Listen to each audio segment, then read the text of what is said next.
Okay, in the last part of this lesson, we talk about the intermediate value theorem, which is actually our first calculus theorem. Congratulations!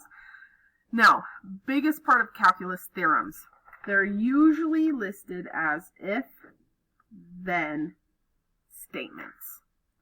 The if are your conditions. Now, this is very important because as of the 2017 AP Calculus test, anytime you use a theorem, if you use the theorem but do not show that the conditions are true, you will lose major points on the free response. So anytime we talk about a theorem, I'm really going to stress the conditions so that you get used to the conditions, you have them memorized with the theorem so that if you need to use it on the test, you list the conditions, show that the conditions are met, and then you can use the theorem.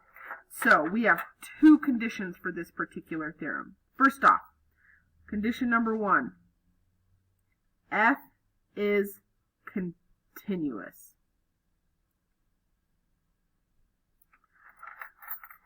The function must be continuous on the interval. So if I look at 9a, here's my function, here's my interval. So condition number 1, is this function continuous from 0 to 5? Well, this function, x squared minus x, that's a parabola. Are parabolas continuous? Yes. No jumps, no asymptotes, no holes. Parabolas are one continuous function. So we can say f of x is continuous on 0 to 5. Condition number 2, k is any y value between f of a and f of b. So what I need to do first is find out what is f of a, or a is my first part of my interval. So f of 0 would be 0 squared minus 0, which is 0. Now we need f of b.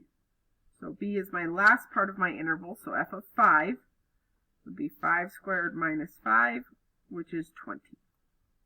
Now I need to make sure that k is between those 2 points. So this is, right here we can see in the theorem, f of c equals k. So this is my k value. So is k, or 12 in this problem, between f of a and f of b? Yes, it is. So because my two conditions have been met, I can apply the theorem.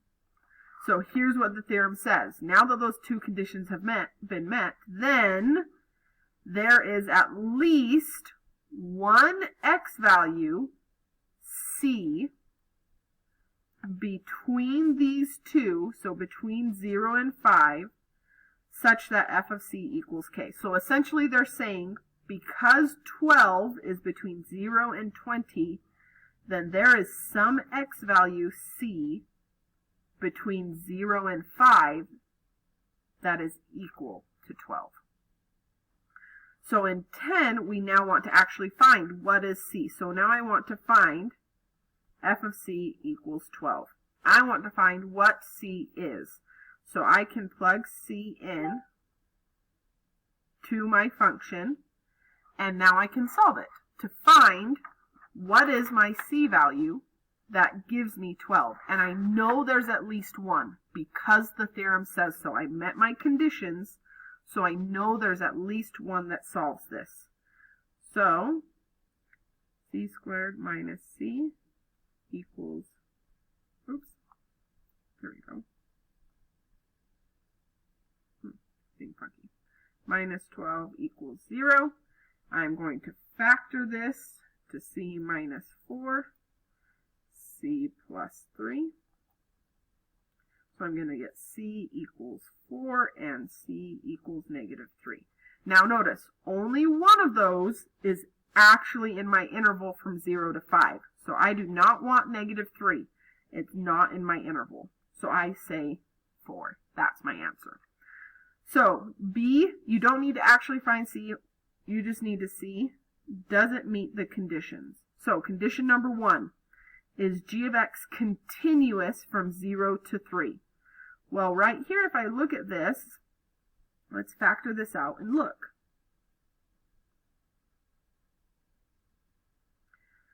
Well, I have an x minus 2 on top and an x minus 2 on bottom, which means I have a hole. That's not absolutely a problem unless that hole is in our interval. So our interval goes from 0 to 3, 2, our hole is in that interval. So right away, g of x is not continuous on 0 to 3. So can we even use the intermediate value theorem? No. So that's a little bit about the intermediate value theorem. Now you can get started on your homework.